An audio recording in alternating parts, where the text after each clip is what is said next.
জাতি গড়ার কারিগর। একজন শিক্ষক হচ্ছে জাতিসংঘের সনদ অনুযায়ী একটা রাষ্ট্রের মৌলিক রাষ্ট্রের বেসিক এলিমেন্টস, অর্থাৎ শিক্ষা থেকে তৈরি হয় আমরা, শিক্ষা থেকে তৈরি হয় ডাক্তার, শিক্ষা থেকে তৈরি হয় ইঞ্জিনিয়ার, শিক্ষা থেকে তৈরি হয় মন্ত্রী এমপি সবাই। অর্থাৎ একজন শিক্ষক এবং শিক্ষা প্রতিষ্ঠান হচ্ছে মানুষ তৈরির, রাষ্ট্র তৈরির যত উপকরণ দরকার সকল কিছুর কারখানা।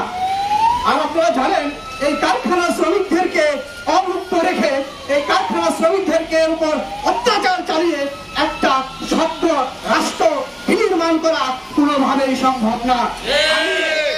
আমি অত্যন্ত শ্রদ্ধার সাথে একটি স্লোগানের সঙ্গে দ্বিমত পোষণ করতেছি, এই বলে যে এটা আমাদের দাবি নয়, এটা আমাদের অধিকার। কি বলেন আপনারা? এটা কি আমাদের দাবি, আমাদের অধিকার? আমাদের এই রাষ্ট্রের সংবিধান, একসাথে রক্তের বিনিময়ে অর্জিত যে সংবিধান, সেই সংবিধানের 27, 28 ও 29 নম্বর অনুচ্ছেদে স্পষ্ট করে বলা হয়েছে একটা রাষ্ট্রের প্রধানমন্ত্রীর সকল কর্মচারী সমান সুযোগ সুবিধা ভোগ করবেন। কিন্তু দুঃখের বিষয় আমরা জানি দীর্ঘ বছর ধরে এই শিক্ষক সমাজের সঙ্গে চরম বৈষম্য চলছে। আমি এই শিক্ষক সমাজের প্রতি যে চরম বৈষম্য চলছে, এই বৈষম্যের নিপাচ্ছে আমার সংক্ষিপ্ত বক্তব্য এখানে শেষ করছি। ধন্যবাদ সবাইকে। আসসালামু আলাইকুম।